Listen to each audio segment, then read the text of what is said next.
या देवी सर्वभूतेषु मातृरूपेण संस्थिता नमस्तस्यै नमस्तस्यै नमस्तस्यै नमो नमः. या देवी, in all the living beings, matrurupena samstita, you are present in the form of the mother. Namastasyai, I bow down to thee. Namastasyai, I bow down to thee. Namastasyai, I bow down to thee. Namo Namaha. This is one of the verse from Durga Saptashati or Chandi. Om Sthapakaya cha dharmasya sarvadharmasvarupine Avatara Varishtaya Ramakrishnaya te namaha. Jananim Sharadam Devim Ramakrishnam Jagadgurum Padapadme Tayo Shritva Pranamami Muhurmuhu. Bowing down at the feet of the Divine Mother, my respectful pranams to Mataji, my heartfelt namaskar to all assembled here. Present day, we see people are trying to bring in equality amongst men and women. I remember a happening, just what was that? A person, he went just to one fatherly looking person and told him, just look at that young person with short hair and blue jeans. Is it a boy or a girl? Then that fatherly looking person told, it's a girl. She is my daughter. Oh, I'm sorry. Sir, I didn't know that you were her father. Father? I'm not the father, I am her mother. So equality of men and women doesn't come in this manner. Then let us go back to Swami Vivekananda.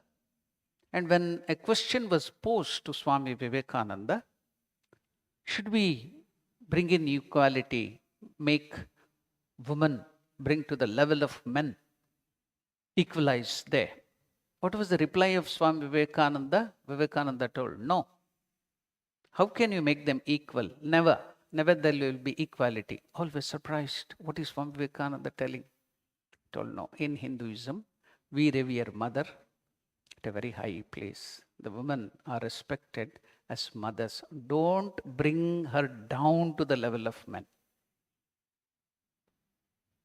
That is not equality. You should always revere her as mother. Don't bring down her. That was the reply of Swami Vivekananda. Now, from today, you all know yesterday was Mahalaya Amavasya, very sacred day. And then the Navaratri begins in Bengal. And everywhere, all over India, especially from today, it is the Pratipat, the first day of the Navaratri in the Ashwini Masa. So now the Shukla Paksha. Now we see that Navaratri, Nava means 9, Ratri means night. They could have chosen Navadina, Navaratri. Ratri is indicative of ignorance. So these 9 days, we, by worshipping the feet of the mother, we are trying to overcome the 9 layers of ignorance. I'll go to that 9 layers of ignorance some other day, because all these 9 days we will be talking about Navaratri. Now we will know that how are we to do that? How should we overcome that ignorance all these 9 days? And why should we worship God as mother? Because generally in the Semitic religions we see God is worshipped as father, and they also tell fatherland. But in Hinduism we worship God as mother. And also there is another speciality, we call our nation not as fatherland but as motherland. So why the Shaktas or the worshippers of the Divine Mother, or almost all Hindus worship God as mother? So during this Navaratri, we will try to understand little by little and then get our life blessed by that knowledge. Now, let me start with one of the special aspect of this worship. We worship Mother Durga as the highest manifestation of the Divine Mother. So we should also know what is the meaning of Durga. Durga generally means, literally means difficulty or a big fort or a mountain. That's the literal meaning. But how is this name Durga given to our Divine Mother? The first word, Da. So, Arthat, Daitya Nashaki, who kills or destroys the demons, the negative forces, the negativity and the demoniacal quality which is within us. So that's why the first word Da represents that. In Durga, there is one more U. The plus U becomes Du. Durga in that Du. What is U representing? Ukara. Vighna Nashana. So she removes the obstacles in our life. Then comes Ra in Durga. Ra. What is that Ra? Ra represent Roga Nashaka. Roga means who destroys all the diseases, removes all the diseases from our life. Then what about the last letter G? So in that G there are two alphabet, G plus A. Gakara, it represents Papanashaka, removes the sin. Then the last word again, it is Bhaya and Shatrunashaka, removes the fear and destroys our enemies. So Daitya, Vighna, Roga, Bhaya, Papa and Shatru Nashaka, who protects us from these difficulties. Again, what is the meaning of Durga? It's a very beautiful meaning for Durga. What is that? Daitya means demons. Vighna, you know, obstacles. Roga, you know, disease. Bhaya, fear. Papa, sins. And Shatru, enemies. So, who protects us from all these things is called Durga. So, you came to know a beautiful meaning. There are so many meanings by which you can deduce the meaning in Sanskrit. Sanskrit is a beautiful Durga. There was a demon named Durga. Since the Divine Mother killed her, just like there was one demon Madhu, Vishnu killed him, so he's called Madhusudana. Keshava, Keshin, a demon was killed by Durga. Like this we can deduce the name Durga. That's the speciality of Divine Mother. Now we have to worship her, and we have to worship a different manifestation. During the Navaratri, we worship the Divine Mother in the form of 9 form of Durgas. It is called Navadurga. See, Navaratri, Navadurga. Every day we have to worship one different aspect of Mother Durga. Navaratri, Navadurga. So, can anybody tell what is the aspect of Divine Mother that we have to worship today? The first day, Pratipat? Anybody? Shailaputri. Shaila means mountain. Putri means daughter. Shailaputri. So, what is this Shailaputri? Who is she? So, the first day, but that is the today we have to worship her. So, now I will just take you through a little detail about this motherly aspect, the Shailaputri. What is she? Shailaputri, as I told you, Shaila means Himavan, the mountain. Now it is in Himalaya or near Nepal, Himavat. So is the daughter of the mountain king Himavat, and is the manifestation and form of the Hindu mother goddess Mahadevi or Durga, representing herself as the pure form of goddess Parvati. She is the first Navadurga venerated during the first day of Navaratri, and she is the reincarnation of goddess Sati. In her last life, she was Sati. She did penance to marry Lord Shiva, and she was the wife of Lord Shiva. Who was her father? Daksha. Now Daksha, once in one yaga or yagna or a havan, when this daughter Sati had gone there, insulted Shiva. So she couldn't bear, she was so much devoted to husband Shiva, she couldn't bear the insult, so she gave up her body at that time. Then you know that Daksha Yagna was destroyed by Shiva, and he carried the body of that Sati all over the places, Then while he was carrying, he forgot his duty as the Trimurti, and so the creation would be in trouble. So Lord Vishnu took his discus, the chakra, and cut the body of that Sati, and it fell at different places in India. That is 51 places. That place where different parts of the Divine Mother Shakti fell down is now venerated as sacred place, the pilgrimage site called Shakti Pita. There are 51 Shakti Pitas all over India. It all distributed because earlier it was one undivided India, Pakistan, Bangladesh, Tibet, they were all part of one undivided India. Now the British and other people divided it. Let us not worry about politics now. So there are 51 Shakti Pita. So they are all sacred places for Divine Mother, Shakti Pita. So I have visited maybe 30 or 35. There are many more to be seen. Some are in Bangladesh, one or two is in Pakistan, Hinglaj, border of Gujarat. So I will try, if Mother wills, to visit all those places. That is a different thing. Now, here, the next first incarnation, she is born as the Himavans, the king of Himalaya. So Nepal, there even now, that Vamsha, the Parampara, the family of that king comes down, the king of Nepal. Until recently, he was ruling that Parvata, Parvati. Shaila means again that Parvata, so Shaila Putri. That's why she gets that name. So now, what is she like? Shaila Putri is the Adipara Shakti, was born in the house of king of the mountains, Parvataraj, Himalaya. The name Shailaputri literally means the daughter of the mountain, variously known as Sati, Bhavani, Parvati, Hemavati, Haimavati, daughter of Himavat, the king of the Himalayas. So she is the embodiment of the power of Brahma, Vishnu, Shiva. She rides a bull and carries a trident, that is Nandi, and a lotus in her two hands. In previous birth, as we see, she was Sati, daughter of Daksha. Now, 9 days we worship different aspect of this Divine Mother, Navadurga. Why? What is the significance of it? We have to learn very deep lessons from this for our day-to-day life. So it will be very helpful. See, all these things, we come on Navaratri, we hear, and then we just take prasad and we forget everything. There ends the matter. So let us go a little deeper and see what is these 9 different aspects of the Divine Mother. Now, there is a mantra for this Navadurgas. What is that mantra?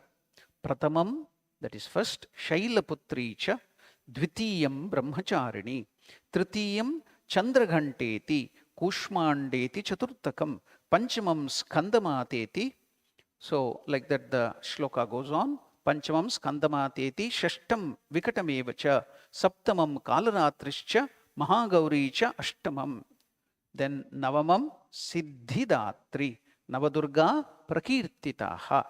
Now, this is the shloka depicting the 9 different forms of the Divine Mother Durga, Navadurga. Now, what is this first aspect? As I told you, Shailaputri, why is the Divine Mother worshipped in this form? It is the first stage of infancy. We have to now correlate between the Navadurga and the life of woman. Every woman has to go through these stages. What is that? The first stage of infancy and childhood. So seeing in all the female beings, especially women, in her childhood, the Divine Mother Shailaputri, and respecting her and serving her. That is the important thing which we have to learn. So first stage of infancy and childhood is represented by the first Durga, that is the Shailaputri. Now, according 1,000 more times than the father, and adored as the Divine Supreme. The adoration of the female principle of creation in the creation has been in evidence from the very beginning of civilization in India. Not only civilization, not only in India, because that was the oldest of civilization, the whole world, that is true. So from the very beginning of civilization, not only has God been looked upon as the feminine par excellence, the Divine Mother, but women have also been looked upon as manifestation of Divine Mother and have been offered worship at every stage of life. So what is that first stage? That is the infancy. What is the second stage now? What is the mother worshipped in the second stage? I told you the shloka. What is that second stage? The second stage is brahmacharini, girl under training, or the stage of virgin, as virgin. That is the second stage, brahmacharini. Now, what is the third Navadurga? Chandraghanta. What is it representing in the life of the woman? Now, bodily, physically, and mentally grown up, and she's ready for a family life, to be married. That is Chandraghanta. Now, the fourth aspect of Durga is Kushmanda. What is this representing in the life of the woman? Woman in her family ways. She's married now to Shiva, and now she's going to give birth to Skanda, or the child Kumara. So Kushmanda is she's woman in her family ways. Now the fifth, Skanda, Subramanya. So that aspect of the mother. So mother of the child, that is the fifth. Sixth is Katyayani. What is this representing? The mistress of a household. Representing in the woman's life, the mistress of a household. Sixth aspect is Katyayani. What is the seventh one? Kalaratri, aged lady. Vriddha Mahila, aged lady. What is the eighth aspect? Mahagauri, of enlightened wisdom in the woman's life. Anubhava, lot of experience, enlightened wisdom, Mahagauri. And seeking welfare of one and all. Eye opener for others. That is the aspect of the normal woman, or the life of the woman. So now we are connecting the life of the woman with the Navadurga. That means all of us, not only men, even women. Even women themselves, and in other women too, they have to see this manifestation of Navadurga at every different aspect. Every day you have to practice this. This is not just during Navaratri, but you have to practice this, seeing Divine Mother in the life of every aspect of Divine Mother, in herself and also in others. Especially women also have to see, because in India there is a saying. What is that saying? It's a proverb in India. I don't know, people may not be knowing it here. What is that? Women are the greatest enemies of other women. Why? Jealousy. Jealousy. So that's why here all the trouble and everything is caused by other women, not only men. That also will be there. So seeing this aspect of Divine Mother in all other women, seeing the divinity, and if you start serving, then that ignorance of seeing just only body-mind complex will go away. Not only men, but women too. Not only those other women, but the women themselves in their life have to see this divine manifestation and treat everybody with that aspect. So now we have come to know why we worship Navadurga. Now we have connected that to our life. Let us see what Sri Ramakrishna has to tell about the Divine Mother. Sri Ramakrishna spontaneously chose Divine Mother as his Ishta Devata. So that was his universal attitude of acceptance of God, independent of all philosophies and human understanding. The essential God is the content of all aspects with various names, forms, and function. That God is conscious power, the Shakti, the Divine Mother. The one born with Vishnu's nature, he attains bhakti. People born with Shiva's nature, they will attain gnana. But see the speciality. The one holding on to Divine Mother, Shakti, attains both gnana and bhakti. That's the speciality of worshipping Divine Mother. That is the speciality. That's why Master chose Divine Mother as the Ishta Devata. Now, going forward, Sri Ramakrishna used to say that which is Brahman, the highest God, is also Kali, the Divine Mother, the primal energy. When inactive, it is called Brahman. Again, when creating, preserving, and as Shakti or Kali or Durga. Now, another example is given. Still water is an illustration of Brahman. The same water moving in waves may be compared as Shakti. Shakti or Kali or Durga. While studying or reading Chandi, Durga Saptashati, we should not forget the pure consciousness, the bliss, peace, love, absolute. The Brahman is playing as Divine Mother, the essence in us. So pure bliss consciousness is nothing but the essence of ourselves, our self, Atman, the pure self in us, is the one who is that is in us. He is moving towards one homogeneous existence, that is Parabrahman, the absolute bliss. This is the objective of Durga Saptashati, or worship of the Shakti, or the Navaratri. What is that? War, the path to peace. So in Durga Saptashati, you will be seeing war and war and war everywhere. Why? So on the surface, it is wave in the ocean. If you go deeper into the ocean, you find peace, bliss. So likewise, in your life too, in Durga Saptashati or Durga, this thing, Chandi, or in our Navaratri, what we have to learn? The war, the path to peace. Now, finally, with some of the statements of Swami Vivekananda, I'll end my talk. What is Swami Vivekananda telling about this Devi worship or Divine Mother?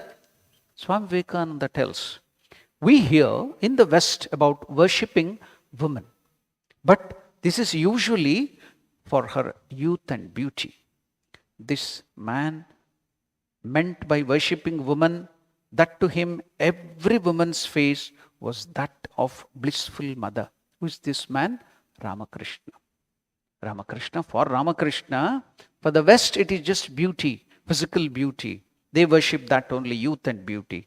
But Sri Ramakrishna, worship of mother, woman, that to him every woman's face was that of the blissful mother, and nothing but that. Then later on Vivekananda goes to tell, I myself, that is Vivekananda himself, have seen this man, that is Master, standing before those women whom society would not even go near, the prostitutes, the fallen women. So, standing before those women whom society would not touch and falling at their feet, bathed in tears, saying, Mother, Mother. In one form, thou art in the street, and in another form, thou art the universe, the Mother. I salute thee, Mother, I salute thee. Think of the blessedness of that life from which all carnality has vanished, which can look upon every woman with that love and reverence, when every woman's face becomes transfigured, and only the face of the Divine Mother, the blissful one, the protectress of the human race shines upon it. That is the worship of the Divine Mother, says Swami Vivekananda. Divine Mother, also called Prakriti, Kali, represented by the female figure, standing with feet on the male figure, indicating that until Maya lifts, she is standing on Shiva. What is it indicating? Until Maya lifts, until Divine Mother takes away that Maya, we can know nothing. Brahman is neuter, unknown and unknowable, but to be objectified, he covers himself with the wheel of Maya, becomes the mother of the universe, and so brings forth creation. The prostrate Shiva, under the feet of Kali, has become Shava, dead or lifeless, by being covered by Maya. The Gnani, the man, the Advaitic Vedantin, says, I will uncover God by force, Advaitism. But the Bhakta, the devotee, says, I will uncover God by praying to Mother, begging her to open the door to which she alone has the key. What a wonderful way of worshipping Mother. So we will keep these things in our mind. So we have to learn these things and start practicing in our life, not just during Navaratri, but every day, seeing that manifestation of the Divine Mother in every aspect of the life of the woman, and respecting her and serving her. We will come, put all the things in front of the image, put our own pranashakti into it, and we do all the 16 types or 57 chappan bhog and all the services. But when the same Divine Mother comes to our house in the form of the daughter, in the form of the mother, in the form of the wife, in the form of the other sister, we neglect them and ill-treat them. So that is what we have to change our attitude. That is why we are doing all this worship and puja and Navaratri. Let us now change our attitude and start seeing that manifestation and seeing the manifestation of the Divine Mother in every living being and serve her. Through that, we will raise our level to the state of Brahman. Om Shanti Shanti Shanti Harihi Om Tat Sat. Sri Ramakrishna Arpanamastu.